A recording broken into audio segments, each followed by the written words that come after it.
विधानसभा में पिछले 4 दिनों से लगातार गतिरोध बरकरार है और कार्यवाही कल सुबह 11 बजे तक के लिए स्थगित की गई है। बड़ी खबर और तेज हंगामे के चलते 2 बार आज भी कार्यवाही बाधित हुई। मार्शल और कांग्रेस के विधायक आमने सामने दिखाई दिए तो सुरक्षा कर्मियों से निलंबित कांग्रेस विधायक भिड़ते हुए नजर आए हैं। संसदीय कार्य मंत्री जोगाराम पटेल ने बड़ा बयान दिया, कहा कि सदन में आज जो हुआ वो शर्मनाक है। नेता प्रतिपक्ष टीकाराम जूली बोले, माफी मंगवा करके गतिरोध तोड़ें। श्रीमती इंदिरा गांधी जी के नाम की योजनाएं थी, तो मुझे नहीं लगता ये कोई असंसदीय शब्द है। मुझे नहीं लगता कि ये कोई अनपार्लियामेंट्री लैंग्वेज है या उनके मान और सम्मान में कोई ठेस पहुंची हो। उसके बावजूद भी माननीय अध्यक्ष महोदय ने उनकी मांग पर यह व्यवस्था दी कि मैं इसको देख लूंगा और अभी डिलीट कर दूंगा अगर जरूर हुआ तो। उसके बावजूद ही अकारण ही बिना किसी कारण के कांग्रेस के अंतर्कलह के कारण, आपसी खींचतान के कारण, चूंकि माननीय प्रतिपक्ष के नेता टीकाराम जी जूली बेस्ट पार्लियामेंटेरियन है और कांग्रेस के प्रदेश अध्यक्ष नहीं चाहते उनकी मौजूदगी में कोई कांग्रेस में बेस्ट पार्लियामेंटेरियन बने या सदन पर उनसे भी अधिक कोई बात कहे, इसीलिए जानबूझ करके व्यवधान किया। जोगाराम जी ने खुद ने संसदीय कार्य मंत्री और हमारा चीफ व्हिप दोनों ने ये कहा कि साहब हम तो बाहर मीडिया में भी कह चुके हैं कि हमारे मंत्री ने गलत बात बोली है, हम माफी मांगने को तैयार हैं, इसलिए इसमें तो कोई इश्यू ही नहीं है, हम माफी मांग लेंगे, लेकिन आप भी खेद प्रकट कर दो। तो जूली साहब ने कहा मैं कर दूंगा, पारिक साहब ने कहा मैं कर दूंगा, जोगाराम जी ने कहा मैं कर दूंगा, मंत्री कर देगा। तो स्पीकर का ये था कि डोटासरा जी भी इस पे खेद प्रकट करें। तो मैंने राजस्थान की जनता के मुद्दे इस सदन में आए और बजट पे हम सत्र में चर्चा करें, इसके लिए मैंने कहा कोई अपना इश्यू नहीं है। जब हम बैठ करके सदन चलाना चाहते हैं तो खेद प्रकट करने में जो भी घटनाक्रम हुआ उसमें मुझे कोई आपत्ति नहीं है। कैसे खत्म होगा दादी पर शुरू हुआ दंगल? मेरा निवेदन आपसे अनुरोध है, जो तय हुआ है उसी अनुसार चले, मेरा निवेदन रहेगा। नहीं। माफी की मांग, विरोध के बीच कैसे चलेगा काम? अपनी बात कहने से, सदन में किसी की आसन के प्रति सम्मान करने से आदमी छोटा नहीं होता है, आदमी बड़ा होता है। सदन से लेकर सड़क तक विपक्ष का कोहराम। कौन माफी मांगे, कौन पहले माफी मांगे, इसी सवाल के इर्द गिर्द अब सत्ता पक्ष और विपक्ष के बीच संग्राम छिड़ा है। गतिरोध तो खत्म नहीं हुआ, बल्कि इस बीच कांग्रेस विधायकों ने सदन से वॉकआउट कर दिया। हालांकि इस दौरान टीकाराम जूली ये कहते नजर आए कि माफी मांगने से कोई छोटा नहीं होता। मेरे द्वारा, पारिक जी के द्वारा, हमारे प्रदेश अध्यक्ष गोविंद सिंह जी डोटासरा जी के द्वारा इस पूरे घटनाक्रम पे खेद व्यक्त करने के बाद में संसदीय मंत्री के द्वारा एक शब्द भी खेद के बारे में नहीं कहा गया। और जो इस पूरे प्रकरण की जड़ है, जो मंत्री का बयान है, जो अध्यक्ष जी के चैम्बर में ये तय हुआ था कि ये मंत्री उसके लिए माफी मांगेगा, खेद प्रकट करेगा, उस मंत्री को नहीं बुलाया गया। उनके द्वारा 2 शब्द भी नहीं बुलाए गए। कि जब सेटलमेंट हो जाता है स्पीकर के चैम्बर में दोनों पक्षों के, तो फिर उसको मानना चाहिए। तो हमने मान लिया, हम बाहर आ गए 6 आदमी। उसके बाद में उन्होंने बुलाया। मेरा आप कार्रवाई में रिकॉर्ड देख लीजिए, मैंने ये कहा है कि मंत्री का बयान, हमारा वहां पर डेस्क पे जाना, 3 दिन गतिरोध होना, और जब सदन नहीं चल रहा था तब भी हमारे द्वारा कोई भी शब्द कहे गए हैं आक्रोश में, तो वो सब चीज खेद का विषय है और हम खेद प्रकट करते हैं। विपक्ष ने साफ कर दिया कि जब तक माफी नहीं मांगी जाएगी कुछ नहीं होगा। वहीं सत्ता पक्ष का साफ कहना है कि विपक्ष के पास कोई मुद्दा नहीं है। एक व्यक्ति की हठधर्मिता और उसके द्वारा बार बार किए जा रहे अपशब्दों का प्रयोग राजस्थान विधानसभा की परंपराओं को कलंकित करने का कारण है। इससे पहले विधानसभा की कार्रवाई के दौरान एक पल को ऐसा लगा मानो कि सारे गतिरोध खत्म हो जाएंगे, लेकिन गोविंद सिंह डोटासरा के एक बयान ने बने बनाए खेल को बिगाड़ दिया। विधानसभा स्पीकर ने निलंबन के बावजूद उन्हें सदन में बोलने का मौका दिया। बातचीत के दौरान तय हुआ कि वो माफी मांगेंगे, लेकिन उन्होंने मंत्री अविनाश गहलोत से पहले माफी मांगने से इनकार कर दिया। ऐसे नाड़ हलाने से नहीं चलता काम। आप मेरी बात सुनिए, मैं चेयर को निवेदन करूंगा कि जब शुरुआत जिससे हुई वो अगर अपनी बात ही कहने को तैयार नहीं है तो मेरे शब्दों का क्या महत्व है? फिर आप इसे करवाइए, उसके बाद में मैं जो भी मेरे से बन पड़ेगा वो मैं करूंगा। पहले मंत्री बोलेगा, शुरुआत मंत्री से हुई। हो हंगामे के बीच सदन की कार्रवाई कई बार स्थगित हुई। एक तरफ सदन में गतिरोध बना हुआ था, वहीं दूसरी तरफ विधानसभा के बाहर भी कांग्रेस कार्यकर्ता आपाक होते नजर आए, जिन्हें काबू में करने के लिए वाटर कैनन और हल्के बल का प्रयोग किया गया। विधानसभा घेराव करने जा रहे कांग्रेस कार्यकर्ताओं और पुलिस के बीच जमकर धक्का मुक्की हुई। कार्यकर्ताओं ने सरकार विरोधी नारेबाजी की। दादी पर शुरू हुआ संग्राम विधायकों के निलंबन के बाद बढ़ गया। अब हालात माफी तक पहुंच गए हैं, जिसमें पहले आप वाली स्थिति बनी है। बहरहाल 4 दिन तक विधानसभा में धरना प्रदर्शन करने वाली कांग्रेस सदन से वॉकआउट कर चुकी है। जयपुर से न्यूज़ 18 राजस्थान के लिए सुधीर शर्मा, रोशन शर्मा और अरबाज अहमद की रिपोर्ट। और इसी बीच बड़ी खबर राजधानी जयपुर से, जहां पर कांग्रेस वॉर रूम में मंत्रणा शुरू हुई है। विधानसभा में गतिरोध के बाद बैठक की जा रही है। कांग्रेस के खेमे में ये बैठक शुरू हो गई है। पीसीसी चीफ गोविंद सिंह डोटासरा और नेता प्रतिपक्ष टीकाराम जूली की मौजूदगी में ये बैठक हो रही है। रफीक खान, कांग्रेस के अन्य विधायक मौजूद हैं। नेता प्रतिपक्ष टीकाराम जूली, डोटासरा, रफीक खान और अन्य विधायकों की मौजूदगी में ये बैठक कांग्रेस वॉर रूम में शुरू हो रही है। तो वहीं अपनी ही सरकार पर फोन टैपिंग के आरोप लगाने वाले कृषि मंत्री डॉक्टर किरोड़ीलाल मीणा आज मुख्यमंत्री के साथ सरकारी कार्यक्रम में शामिल हुए। इस दौरान वे मुख्यमंत्री के बगल में कुर्सी पर बैठे नजर आए। इस कार्यक्रम के बाद मीडिया से बातचीत करते हुए डॉक्टर किरोड़ी ने कहा कि मैंने पहले बयान दिया था कि मेरा फोन टैप हो रहा है, मेरी सीआईडी की जा रही है और इस आधार पर दिया था कि पिछले राज्य में जब मैं आंदोलन करता था, सड़क पर होता था, मेरी सीआईडी भी होती थी, फोन टैप भी होता था। आज भी वही अधिकारी तैनात है, मेरा फोन टैप हो रहा है, ऐसा मैंने कहा था। हाँ, ये गलती हुई है मेरे से कि मुझे पहले पार्टी फोरम पर बात करनी चाहिए थी। पहले के लगाए हुए अधिकारी जो अब तक नहीं हटे हैं वो फोन टैप कर रहे हैं। जब सड़क पर उतरता तो मेरी सीआईडी भी फोन टेप भी होता था। और पहले आपको ध्यान इस बात का कि लोकेश ओएसडी थे गहलोत साहब के, उन्होंने फोन टेप के बारे में कहा, जैसे सिंह शेखावत जी ने फोन टेप के बारे में कहा, और वही अधिकारी अभी तैनात है तो मेरा फोन टेप हो रहा है, ऐसा मैंने कहा था।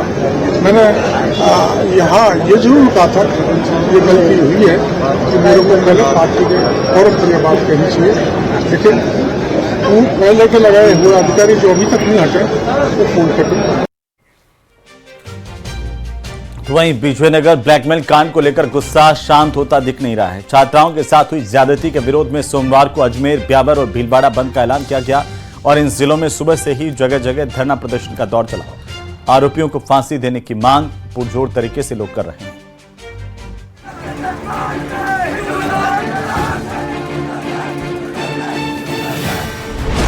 ब्लैकमेल कांड पर और भड़की गुस्से की आग।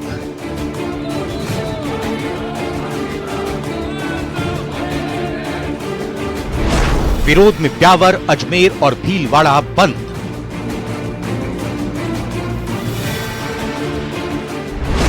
आरोपी पर एक्शन, हुई बुलडोजर कार्रवाई। ब्यावर जिले के विजयनगर में हुए ब्लैकमेल कांड को लेकर गुस्सा शांत होने का नाम नहीं ले रहा।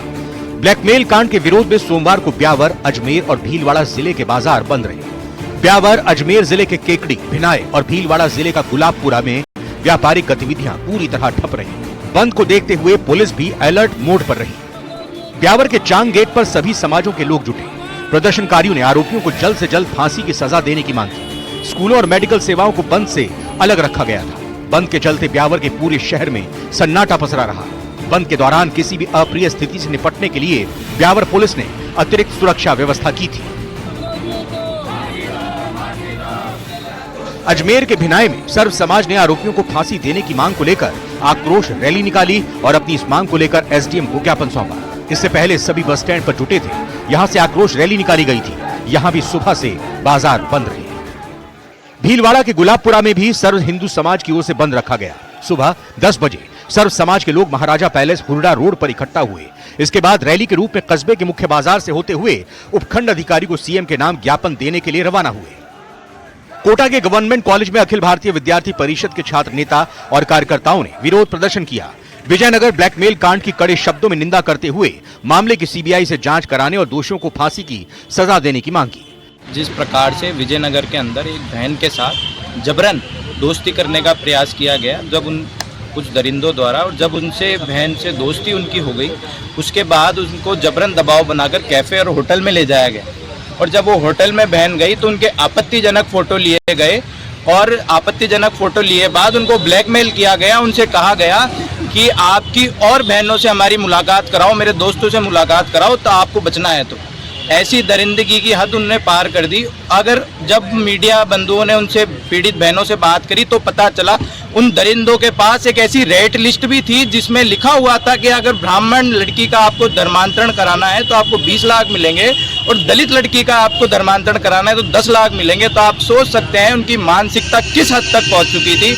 पुलिस ने इस मामले में पॉक्सो समेत अन्य धाराओं में मामला दर्ज कर जांच शुरू कर दी है। सोमवार को विजयनगर पालिका ने 5 आरोपियों में से एक के मकान पर बुलडोजर चला दिया है।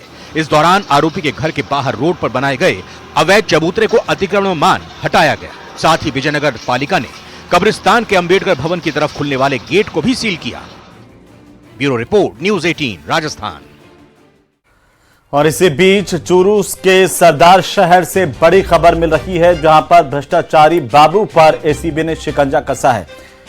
खेजड़ा ग्राम पंचायत का कनिष्ठ सहायक रणजीत सिंह 4000 रुपए की रिश्वत लेते रंगे हाथों गिरफ्तार हुआ है। रणजीत सिंह भ्रष्टाचार कर रहा था और इसी दौरान रिश्वत की राशि लेते हुए एसीबी ने इसे दबोच लिया। पीएम आवास योजना में चयन के एवज में इस भ्रष्टाचारी घूसखोर बाबू ने रिश्वत ली थी। 4000 की रिश्वत लेते हुए रणजीत सिंह की गिरफ्तारी हुई है। चूरू के सरदार शहर से बड़ी खबर, भ्रष्टाचार निरोधक ब्यूरो की टीम ने बड़ी कार्रवाई की है। एक घूसखोर बाबू को रिश्वत लेते हुए गिरफ्तार किया है।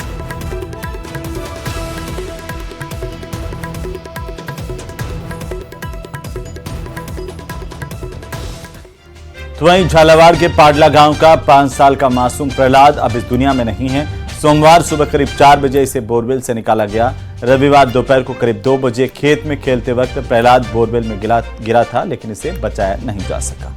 रिपोर्ट देखिए।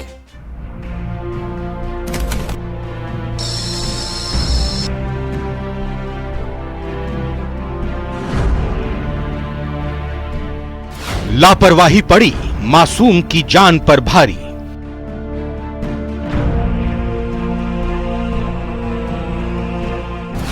बोरवेल में गिरने से मासूम प्रहलाद की मौत।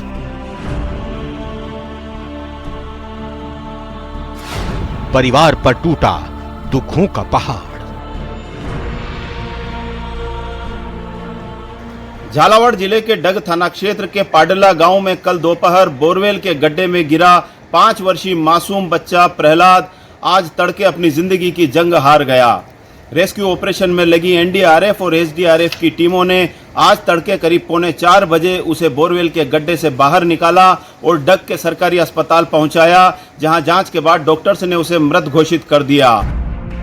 किसी को क्या खबर थी कि महज 4 दिन पहले खेत में पानी के लिए खुदवाया गया बोरवेल 5 साल के मासूम की कब्रगाह बन जाएगा।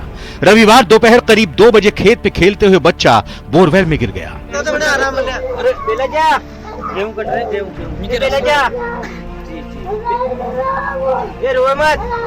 अरे तुम मत बोल देखो। जिस वक्त यह हादसा हुआ परिवार के लोग खेत में ही काम कर रहे थे।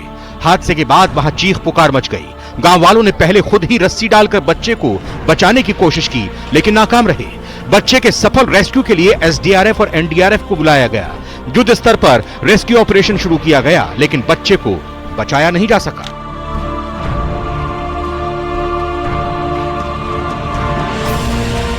प्रशासन की व्यवस्था बहुत ही बढ़िया रही साहब, और हमने करीबन उनको जो टीम आई थी बारहवीं रेस्क्यू टीम, उन्होंने 4 बजे के समथिंग उसको बाहर निकाल दिया और हम अस्पताल में लाए। उस समय क्या कि डॉक्टर ने कहा कि साहब इस समय इसकी जान चली गई है।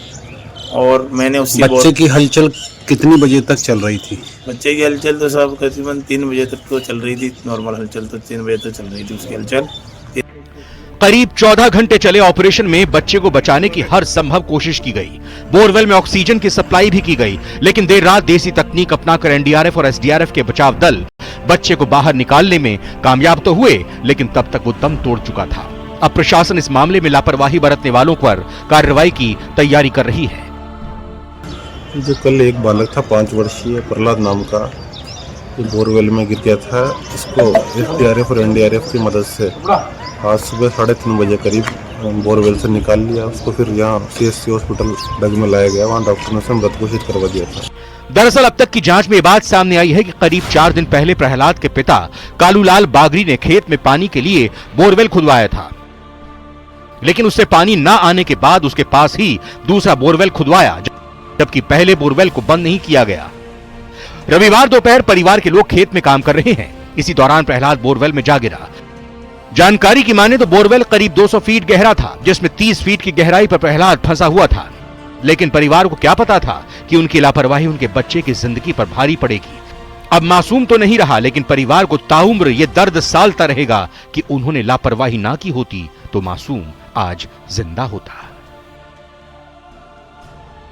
इस सारे मामले में एक बड़ी लापरवाही सामने आई है, क्योंकि राज्य सरकार ने इस सारे मामले में कई बार कड़े दिशा निर्देश दिए हैं कि कहीं पर भी बोरवेल का गड्ढा नहीं होना चाहिए, क्योंकि राजस्थान में पहले भी इस सारे मामले में कई सारे हादसे हो चुके हैं। लेकिन उसके बावजूद भी डग के पाडला गांव में बोरवेल का यह गड्ढा खतरे का सबब बना हुआ था और इसकी कीमत एक 5 साल के बच्चे ने अपनी जान देकर चुकाई है। अब इस सारे मामले में किसकी जिम्मेदारी सुनिश्चित होगी, किसे सजा मिलेगी, यह तय करना प्रशासन का काम है। लेकिन इस लाल फीताशाही के चलते एक 5 साल का मासूम बच्चा अपनी जान गंवा बैठा और इस सारे घटनाक्रम को लेकर पूरे जिले भर में शोक का माहौल है।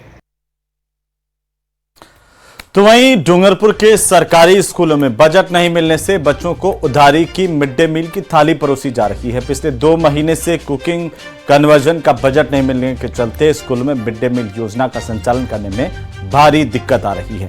वहीं मिड डे मील के काम में लगे हुए कुक हेल्पर्स को वेतन नहीं मिल रहा है, जिससे उनके सामने घर चलाने की बड़ी परेशानी खड़ी हो गई है। ये रिपोर्ट देखिए। बजट खाली, परोसी जा रही उधार की थाली। रसोइयों को नहीं मिला 2 महीने का वेतन। दुकानदार भी अब नहीं देना चाहता उधार। जी हां, यह सवाल इसलिए उठ रहा है क्योंकि डूंगरपुर जिले के सरकारी स्कूलों में परोसी जाने वाली मिड डे मील की थाली उधार के राशन से चल रही है। इसकी सबसे बड़ी वजह यह है कि शिक्षा विभाग के पास बजट नहीं है। वहीं जब इस मामले में शिक्षा विभाग के जिम्मेदारों से बात की गई तो उनका कहना है कि जल्द ही बजट मिलेगा और बकाये का भुगतान किया जाएगा। इसका भुगतान अक्टूबर 2024 तक का हो चुका है।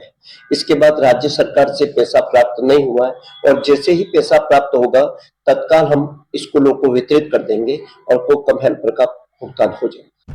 बताया जा रहा है कि मिड डे मील कर्मचारियों को पिछले 2 महीने से वेतन नहीं मिला है, जिससे उनके सामने भी अपना घर चलाना मुश्किल हो रहा है। जिले में 3,831 कुक हेल्पर्स हैं, जिसकी बकाया राशि करीब 1,53,24,000 रुपए बताई जा रही है। वहीं दुकानदार भी अब उधार देने से इनकार कर रहे हैं। पैसा मिल जाएंगे गैरहाटी सलाह કેટલી સમસ્યા આમાં આટલા પૈસા 2,000 રૂપિયા મળી મહિનાના એટલો ગેરહાટી સલાહ બેરોજગાર સર। दरअसल डूंगरपुर जिले में 2,224 सरकारी स्कूलों में मिड डे मील योजना का संचालन किया जा रहा है, जिसमें 1,82,377 बच्चे योजना का लाभ उठा रहे हैं। जिले के सभी ब्लॉकों में करीब 5 करोड़ रुपए का बकाया चल रहा है।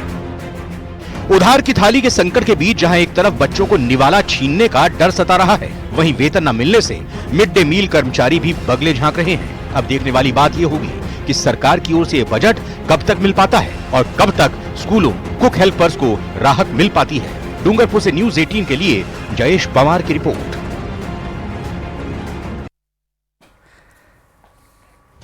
तो वहीं डूंगरपुर जिले के सागवाड़ा थाना इलाके में एक लुटेरी दुल्हन शादी के 5 महीने बाद लाखों के जेवर और कैश लेकर फरार हो गई। युवक और उसके परिवार ने महिला दलाल को 4 लाख रुपए देकर के रिश्ता ढूंढा था और अब पीड़ित पति ने एसपी को शिकायत सौंपकर इस लुटेरी दुल्हन के खिलाफ इंसाफ की गुहार लगाई है। साथ ही सागवाड़ा थाना पुलिस पर मिली भगत के आरोप भी लगाए हैं।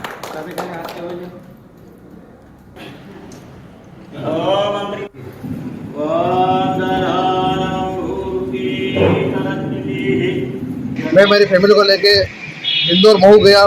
6 मार्च को मोनिका ने हमारी शादी करवाई। सबसे पहले हमको कोर्ट में ले गई। कोर्ट में शपथ पत्र भरवाया था। शपथ पत्र में झूठा लिखा था कि मैं कुंवारी हूँ। लड़की पहले से शादीशुदा थी और उसके बाद आर्य समाज में हमारी शादी करवाई। उसके बाद हम घर पे आ गए। घर पे आने के बाद करीबन 4 से 5 महीने रही मेरी वाइफ मेरे साथ रही। उसके बाद मेरी वाइफ राखी 19 अगस्त को रक्षाबंधन थी और रक्षाबंधन का त्यौहार ये बोल के 16 अगस्त को यहाँ से झांसी चली गई। तो वहीं